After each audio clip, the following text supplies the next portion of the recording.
What is up? What is up, YouTube? Check it out, man. It is hot. It's hotter than 100 hamburgers in the Philippines, man. It is, look, what make it so bad? It's 3 o'clock in the morning. And it's hot as hell. 3 o'clock in the morning, dude. Come on now. 3 o'clock in the morning. It should not be this humid and hot. I got the fan going in the background, man. So you're gonna have to excuse the fan because I almost fainted, man. I'm drinking ice cold water. Anyway, check this out, man. I'm behind on reactions, y'all. We've been traveling and I tried to relax a little bit, which I knew I should have did those reactions. So we like 2 days behind. So but Uncle Mike gonna catch up. Check this out. How P Diddy and Epstein's are connected, finally exposed. What very dark network revealed by Whitney Webb? Oh my God, we got to get into this, my man. Hey, y'all hit that subscribe button, hit that bell. I just got to get into this, man. I got to see what's going on. What in the world? Diddy and Epstein. I kept saying that, man. I kept saying this. Everybody learning from the same. They all went to the same school to learn this stuff. Yeah, hit that subscribe button, hit that bell. Let's check it out, man. Who needs Spider-Man when we have Whitney Webb, the journalist who has come out to reveal to us how P Diddy is connected to Clive Davis and how they're both connected to Epstein. This particular video is going to blow your mind in regards to how deeply connected so many of these people and institutions are. Listen closely. Hey guys, it's Murad Murali, daily and consistent content. Let's get straight into this video, basically discussing the neural networks, let's just say, much like our brains, of how Epstein and Diddy are connected and how they are significant chess pieces to how Diddy became what he is today. I think this video is imperative for people to watch and understand, considering that his trial is definitely coming up this year and we're going to see what takes place. The link in the bio is also placed for this very hit piece article that I want to give out to you guys, and so hopefully we can get through all of this in less than 30 minutes. Stay close. Now, Epstein, guys, served as an operator for a larger network of oligarchs with extensive organized crime connects, in addition to significant affiliations with intelligence agencies. This is that we know. We know that he's somebody who is related to trafficking, but also he's aided networks extensively in money laundering and other crimes as well, which are also financial. Diddy was acting on behalf of a specific oligarch network that directly overlaps with Epstein's. However, Diddy was used to influence a different industry completely, a different community completely, and for the benefits of these intelligence and organized crime connected oligarchs. Not only these, but there are major connects. Andre Harrell, Russell Simmons, and Clive Davis have all significantly helped and facilitate the rise of P Diddy, bringing him into the music industry, but also are accused of helping Diddy to push him into the same activities that he's now in prison for pending his trial. MCA, which is the Music Corporation of America, and Arista Records, which helped build the success of Diddy's mentors, they also had connections to the same crime families that took out Melvin Combs. Melvin Combs is P Diddy's father. Manipulated hip-hop to help benefit the private prison industry is basically what Diddy was used for as an asset. I'm going to repeat that again for you guys. He was sent to manipulate the hip-hop industry to help benefit the private prison industry. How would you even think that these two worlds connect? And these corporations' interest in Diddy was to help target not just the hip-hop community, but also the African-American community in general, specifically when it comes to America. Interesting, isn't it? Interesting. Very interesting. Now, let's look at P. Diddy's father, which I don't think we really discussed, Melvin Combs. Melvin Combs, guys, was gunned down in a car near Central Park West, and he was shot in the head with a point-blank range. An interview conducted by someone in Melvin's inner circle, he was about to inform on business deals to law enforcement, and therefore this expedited the murder of Melvin. Many speculated that even law enforcement, that Melvin Combs himself was a federal informant, and to be honest with you guys, like father like son, Diddy has also been accused of being an informant as well. Journalist Legs McNeil lays out how Melvin Combs had deeper ties to a crime family called the Gambino crime family, and at the end of his life, and they might have put out the hit on him. Melvin's ties to the Gambino and the Genoverse crime families seem to be reoccurring themes in articles from journalists and evidence of reported wiretapping and killing Melvin as they blamed him for these arrests. Melvin himself, obviously, working for particular crime families, which also worked for MCA, the link that Diddy worked under is significant in my opinion. And the rest of the video really goes to look at these connections with Diddy, with Epstein, and how they basically all work together. It's just going to continue to blow your mind, and I really wanted to just remind you guys of that. Okay. Now, if we look at P Diddy's school, guys, where he went and attended was a grooming ground. Notably, whilst Diddy attended the all-boys Mount St. Michael's Academy, a major sex abuse scandal involving minor victims actually blew up that led to the indictment of 2 faculty members, which was brewing at the institution. The Marist brother, Timothy Brady, and the principal of MSMA for the entirety of Diddy's high school career, was arrested, charged, and sentenced to prison in 1988 for the abuse of 3 minor boys at the Catholic Academy in the Bronx over the course of 1987, which was the same year as Diddy's senior year. So, I had no idea that during the time that Diddy was actually attending this school, there was a huge scandal that broke out. Following the 86th and 87th academic year, Mr. Brady was quietly removed from his position and shipped off to a Marist retreat in Arizona. Despite his crimes, Brady was somehow reinstated as a hockey moderator at a separate Marist Brothers institution in the 1990s, once again providing him access to minors. Wow. And was listed on the Marist Brothers website until 2010. For some inexplicable reason, the court records pertaining to Brady's conviction and incarceration completely remain sealed and inaccessible. Wow. Accusations of sexual impropriety appear to have been a constant MSMA's history in their school. In 2011, a former assistant principal received a sweetheart no jail sentence after pleading guilty to being in possession of CP on an electronic device at the school. From 2009 to 2012, a lawsuit filed by Brian Elliott sought monetary damages for the routine abuse and R-word he alleged he suffered at the hands of an MSMA employee named Mr. Gilligan between the age of 8 and 13 over the years of 1977 through 1983. Insane. The case wound its way through various Delaware, New York, and appellate courts, and if factual, Elliott's victimization by Gallagher would have ended around the same time of Diddy's freshman year in high school, meaning that Elliott, this alleged victim from these men, and Diddy were actually far more close in age than we think. More recently, multiple cases seeking readdress of child SA suffered at the hands of the MSMA faculty have been filed pursuant in New York's Child Victims Act and the Look Back window, which has enabled past victims previously barred from filing complaints by the statute of limitations to now pursue them.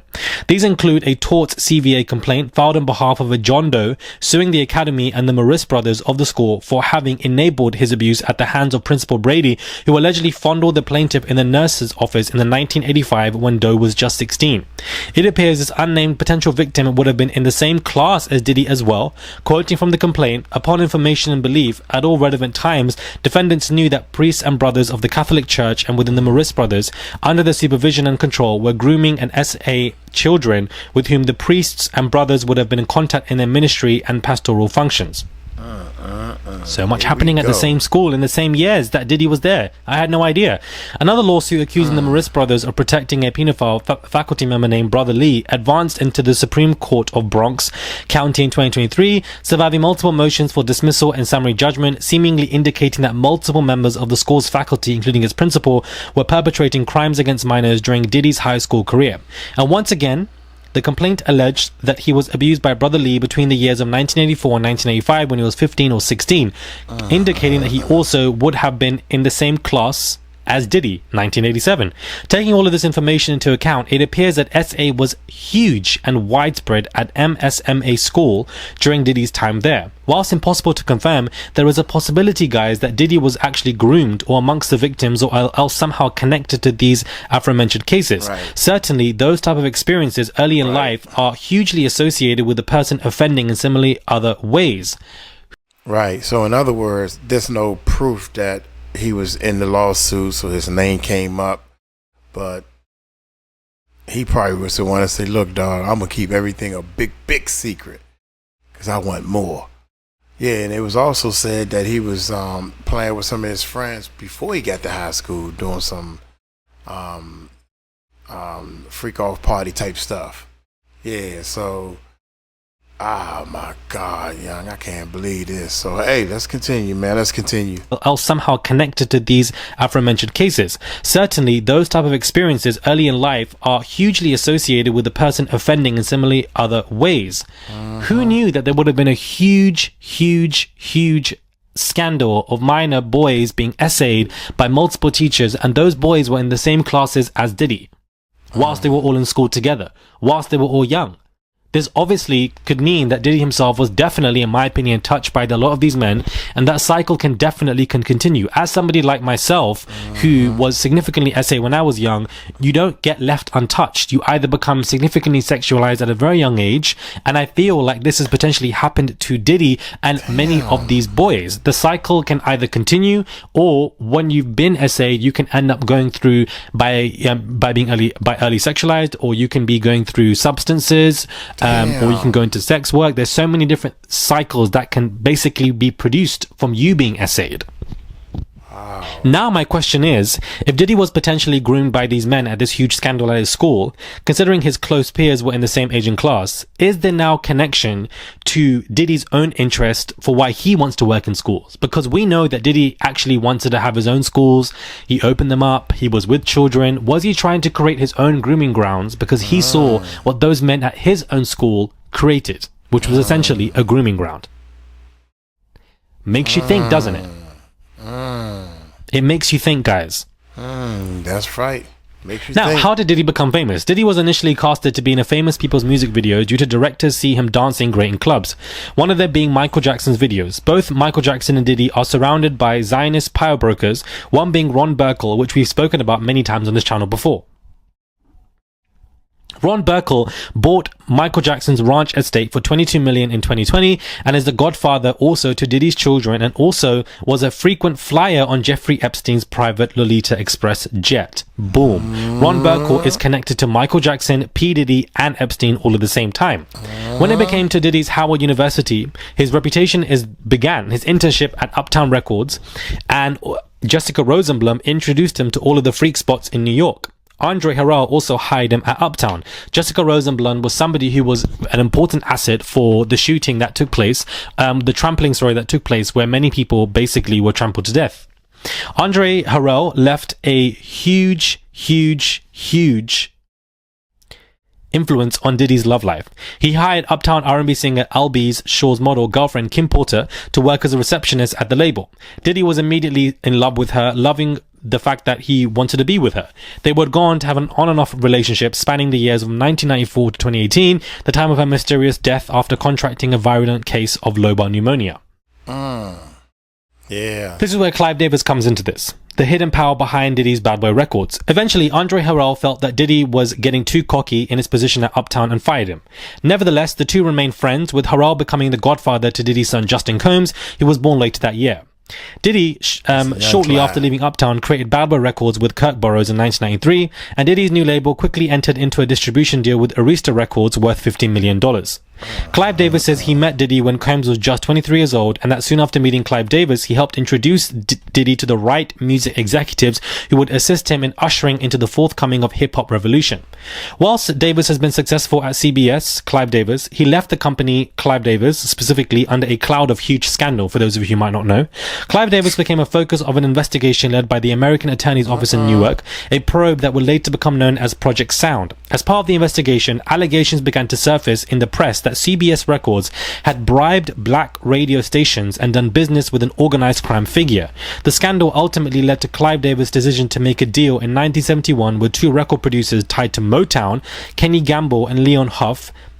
Clive Davis had sought out Gamble and Huff due to a desire to conquer the R&B charts. As part of the negotiations, Clive Davis allowed Gamble and Huff's companies to promote the music per deal, which was produced and distributed by CBS. Okay. Perhaps unknown to Davis at the time, but Gamble and Huff's company and its promotional efforts is engaged in the practice of payola, which is the illegal practice whereby firms pay radio stations to play singles without disclosing the payments that were made. CBS was therefore implicated in the arrangement through basically David Winshaw, Clive Davis's closest aide, and press reports soon stated that CBS music subsidiaries were being investigated for bribing radio stations, not just for the money. but also drugs and sex in order to increase use of his products on black-orientated radio stations. Whoa. CBS, in connection with the Project Sound probe, uncovered that Clive Davis had left a trail of phony invoices totaling $100,000 over 6 years that was meant to cover up Clive Davis's use of funds for personal parties and renovations to his properties. Clive Davis was therefore ultimately fired by CBS as a result. Soon, the CBS payola scandal took on a darker hue, as in February 1972, a few days after Clive Davis had been fired from CBS, 8 people were indicted in Newark on a conspiracy and smuggling charges connected to a multi-million-dollar heroin ring operation in Italy, Canada, and the US. Despite the scandal, Clive Davis quickly found his way back into the industry. A little over a year after having been fired from CBS in Columbia, in the summer of 1972, Clive Davis was hired as a consultant for Bell Records. Arista's formation and success relied heavily on Alan Hirschfield, a major entertainment executive who had recently become CEO of Columbia Pictures. Hirschfield was instrumental in bringing Davis as a consultant for Bell and supported Clive Davis's formation of Arista, as well as Hirschfield's family have framed Hirschfield as having essentially co-founded the label with Clive Davis. Hirschfield's father, Norman, was great friends with the owners who worked for Allen & Co., a firm. The Allen brothers had huge relations to crime circles. An organized network also linked to MCA. Morris Levi, Roy Coyne, and Leslie Wexner, as noted earlier in this piece. After the scandal around Diddy began to break, Clive Davis, as well as Andre Harrell of Uptown and Russell Simmons, have been accused of propelling Diddy into the patterns of criminal behavior for which he is now infamous for. For instance, one-time rival and former friend of Diddy, Suge Knight, has claimed that Clive Davis, Andre Harrell, and Russell Simmons used alcohol, drugs, specifically cocaine, to compromise Diddy's manhood. This is particularly significant in the case of Clive Davis's close ties to the Dragola scandal, which involved using drugs and bribes to specifically target black-orientated radio stations and music. Claims similar to those made by Suge Knight have now been echoed by Diddy's former bodyguard, Gene Deal. Clive Davis's protege, L.A. Reid, who took over Arista Records from Davis, has also been accused of misconduct and assault. Reid, alongside Diddy, were both instrumental in the success of recording artists Justin Bieber and Usher. Suge Knight has argued that Clive Davis, Simmons, and Harrell first compromised Diddy, and then Diddy went on to use alcohol, drugs, and the gay sex scene to control younger artists like Usher and Bieber. Notably, Diddy's entry into the world of Andre Harrell, Simmons, and shortly thereafter Clive Davis coincides with the development of his obsessive drive to record everything, presumably for blackmail-related purposes. For instance, music video director Cole Bennett asserted that Diddy told him that he'd begun recording footage of everything in 1992 and advised Bennett to do the same. In addition, Kirk Burroughs, the co-founder of Bad Boy Records with Diddy, has claimed that Diddy sought to compromise him using the same method. Burroughs has filed a lawsuit against Diddy, claiming that Diddy subjected him to repeat sexual harassment, physical aggression, and forced compliance with degrading sexual acts. Throughout the 1990s, Burroughs claims that Diddy targeted him with unwanted sexual advances. However, Diddy may have been controlled in a similar way by Clive Davis per some sources. Suge Knight, for instance, has alleged that he was told by the former head of Interscope, Jimmy Iovine, that Diddy had regularly engaged in sexual acts with Clive Davis, suggesting that his relationship with Clive Davis and Davis early had crucial involvement with Bad Boy were built on the back of sexual favors. This is certainly possible given the well-known mechanism within the entertainment industry of sexual favors as a way to secure lucrative roles and deals. The Harvey Weinstein scandal, in addition, Davis notably came out publicly as bisexual in a memoir published when he was 80 years old, where he writes that he began... Wait a minute, you're going too fast. And Davis early had crucial involvement with Bad Boy were built on the back of sexual favors. Yes, this is certainly possible given the well-known mechanism within the entertainment industry of sexual favors as a way to secure lucrative roles and deals. Okay. The Harvey Weinstein scandal, in addition, Davis notably came out publicly as bisexual in a memoir published when he was 80 years old, where he writes that he began to openly engage in sex with the same gender in the 1980s. Diddy's alleged bisexuality... Damn, man. Ew. So, Clive Davis has mentioned that a couple of times. That wasn't the first time he mentioned it. He mentioned it on another show, a black person type show. And I believe it, man. I believe they was doing some things they ain't had no business doing to each other, keeping it under hush hush. And Diddy found his niche, man. I already know what happened. Diddy's job was to break the people. He was to bring in fresh meat and break them. And once they broke, Clive Davis got all his millionaire friends that like fresh meat, y'all. It's all about fresh meat. So Diddy can get all the fresh meat with no problems. You know, I want fresh meat, but I don't want all the problems that come with it. I paid $5 million extra, so I won't have this fresh meat problem. Is you fresh meat or you gonna tell on me? Diddy breaks all that stuff down and say, yo man, I got one for you. Go see this person. Has been a major topic of discussion in relation to the scandal leading up to his arrest last year. Suge Knight has also claimed that Russell Simmons and Andre Harrell had also engaged in similar gay behavior with each other. Notably, the network behind Clive Davis, which overlaps with that behind Epstein, also involved similar sugar daddy style relations. These include rumors that Epstein and his longtime benefactor Leslie Wexner were actually intimate. Former State of Hawaii Inspector General David told a journalist, Bob Fitrakis, that Epstein was Wexner's boyfriend. By 1986, CBS Records had come under the control of Lawrence Teach, the billionaire head of Lowe's Corporation and a founding member of the Leslie Wexner and Charles Bronfman brokered mega group, Leslie Wexner's then tax attorney Arthur Shapiro, which led Columbus police investigators to link both Shapiro's death and Wexner himself to the Genovese criminal interest, always back to the crime families. Shortly after Shapiro's death, Jeffrey Epstein entered into Wexner's inner circle, tasked with getting Wexner's finances in order. The Rat Pack of Andre Harrell, Russell Simmons and P Diddy, where Russell himself began facing a slow onslaught of SA lawsuits, is what we all know about. Ultimately, in tracing the network in which Diddy had become deeply enmeshed by the early mid-1990s, we are left with deep connections to intelligence-linked elements of organized crime.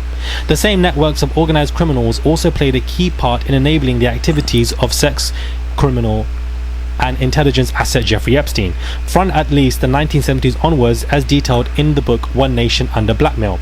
With such connections, the question then becomes, what did the group seek in someone like Sean Combs, and more broadly in exerting its influence over the entertainment industry and specifically the African American music? While speculative, it appears that various connections always lead back to Music Corporation of America, and its influence can help us arrive at one unsettling possibility. During this period, not only was MCA a dominant force in entertainment, but Lawrence Teach, throughout his 1985 takeover of CBS, controlled another key branch of the music industry through 1995. With the Bronfmans taking over MCA and later Def Jam and Warner Music, the influence of the so-called mega group Billionaires over the music industry became extremely significant during the 1990s, with Diddy teaming up with Clive Davis with significant ties to the same network to form his own label. This tiny group of billionaires had the ability to shape hip-hop, the cultural engine of the African-American community, in major ways. The same year that Bronfman and Teach clans formally joined with Leslie Wexner and others like MCA-linked Steven Spielberg via the mega group, American record labels had allegedly begun to conspire to promote crime in hip-hop lyrics, with the ostensible goal of facilitating the filing of private prisons, as those that ran the record labels were allegedly deeply connected to private prison firms. That is insane. The record labels are connected to private prison firms. Lord, account from an anonymous industry insider details how in 1991 he was invited to a clandestine meeting where he was forced to sign an NDA. He recounted the events of that meeting as follows. We were told that these prisons were built by privately owned companies that received funding from the government based on the numbers of inmates. The more inmates, the more money the government would pay by these prisons. It was also made clear to us that since these prisons are privately owned, as they become publicly traded, we'd be able to buy shares. Insane. In addition, prominent rappers have claimed that from the 1990s onwards that the music industry is financially entangled with the private prison industry and encourage criminal behavior through hip-hop due to those entanglements. This would then lead to more criminal behavior, thus more people in prison, thus more money. Harry O would have become a silent partner in Death Row Records with Suge Knight, Dr. Dre, the DOC and corrupt defense lawyer David Kenner. This is significant to the story and the Sean Diddy Combs investigation at large, as not only was Death Row an intelligence front, but it was also teaming with dirty cops and corrupt informants who'd been assigned to moonlight as security guards at the label for drugs, weapons dealings, informing and cointel pro purposes. This includes intentional sabotage of the Blood and Crips gang truce, both gangs with which Harry O intimately collaborated in his crack distribution efforts, as well as the Cali Cartel, and the fabricated and exploitation of the East vs West rap feud that would ultimately lead to the seemingly government-sanctioned murders of both activist rapper Tupac and Biggie, operations in which both Sean Combs and Suge Knight played pivotal roles in. These music industry organized crime intelligence, and federal law enforcement connections are also hugely significant as death row, in conjunction with Diddy's Bad Boy Records, which was one of the primary Trojan horses by which gangster rap was injected into the culture, often at the expense of more radical, activists, or outright hip-hop acts who, if they refused to cater to the whims of certain record executives, would see their commercial prospects suffer. One of the mechanisms for this dissemination of drug and crime glorifying culture was the cruel and deliberate coercion and corruption of conscious rappers. Given the above, all the elements of a perfect storm to perpetuate mass incarceration of African Americans were put into place along the same timeline, and many of those same actors. These actors deeply tied to the CIA and organized crime. When we add the alleged efforts to stoke violence in hip-hop as exemplified by Diddy and his Bad Boy Records after he had become enmeshed in this very network, as well as his West Coast rivals, we have yet another component that suggests that this network used its influence over the hip-hop industry to socially engineer criminal behavior, whilst also ensuring that cheap, addictive drugs and cheap guns simultaneously flooded urban African American communities. Wow. The MCA and CI connected Wackenhut would have reaped mass profits from this apparent operation, as the number of prisoners in its private prisons absolutely swelled. However, other major multinational corporations who utilize inmate labor form these prisoners also benefited.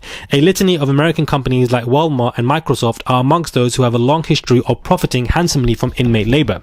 Several of these corporations include companies run by the mega group billionaires like Lester Crown's General Dynamics, a major military contractor, and Leslie Wexner's Victoria's Secret. It all relates.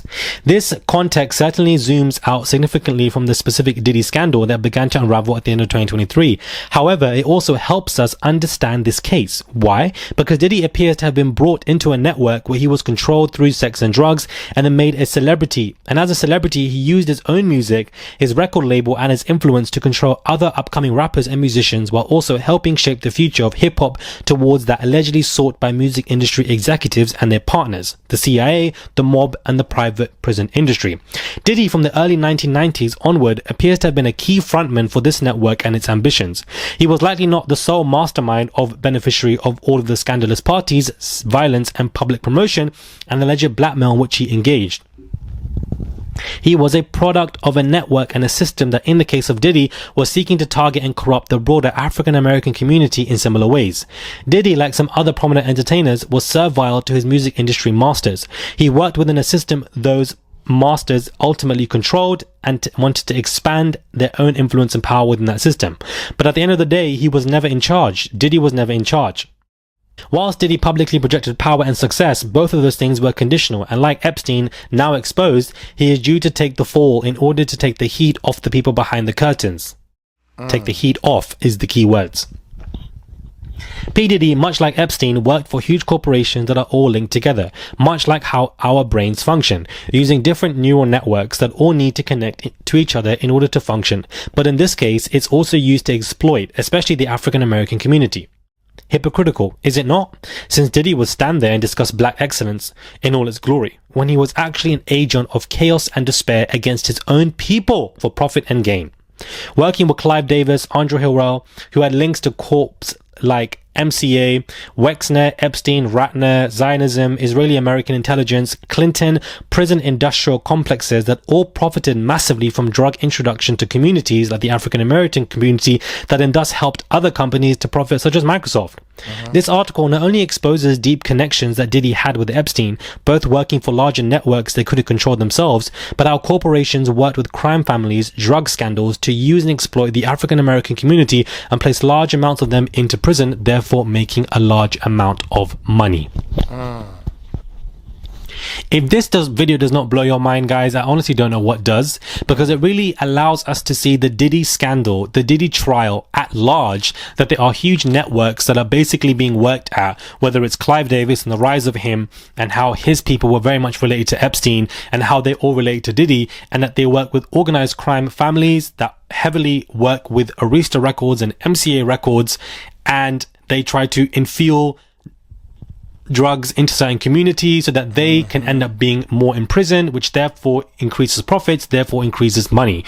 This all is an agenda to take over the African American community, and in doing so, they need to revolutionize the hip hop community and control the hip hop music and inject a lot more violence into it, therefore create violent communities, and therefore they would end up more in prison, and therefore they would make more money. Everything is about exploitation and money. Much like Epstein, Diddy also worked for these networks, worked for these masters, and therefore when the push comes to shove and they go simply too far, these chess pieces who think that they are in control when they're really not, like Epstein, end up getting exposed to take the heat off the masters. That's why Diddy's going through this. He's not the only one, but he has to be exposed, berated and taken down so the heat comes off the masters, because Diddy was never in control. And this is why Diddy is definitely going to be going down. He's definitely going to be sentenced. He's not going to be a walking free man, no matter how many connections he has, because he has to go down to take the heat off the masters, much like Epstein did. It really goes to show you how connected these networks are, how connected these people are. And I really hope that this video has become useful and you guys get and understand what I'm saying, because it's this serious. It's a huge neural network like our brains, and how they're all connected to exploit certain communities.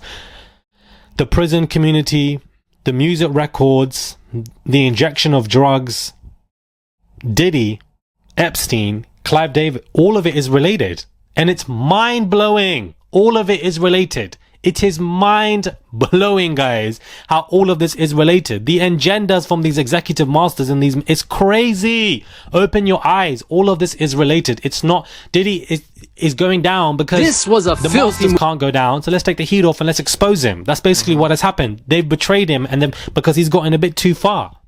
And now it makes you look at other musicians at Diddy's position.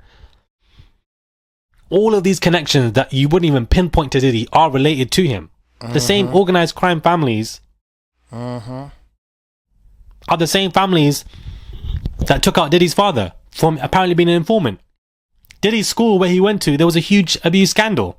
Who would have thunk it, guys? That is crazy to me. Who would have thunk All of this is crazy. Hopefully it's just as mind-blowing for you guys as it is for me.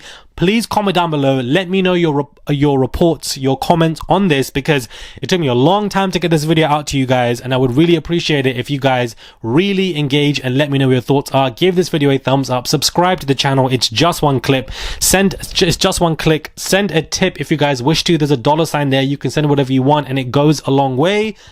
Let me know what your thoughts are. I would appreciate it if you subscribe, and I'll catch you guys soon for another video. What a mind-blowing, in-depth analysis. Let me know if you guys want more videos like this, because I know I've begun doing longer videos in general with around 10 minutes each, but I want to try do videos like this which are like 30-40 minutes, or maybe like once every other week or once a week, and let me know if you guys actually enjoyed this.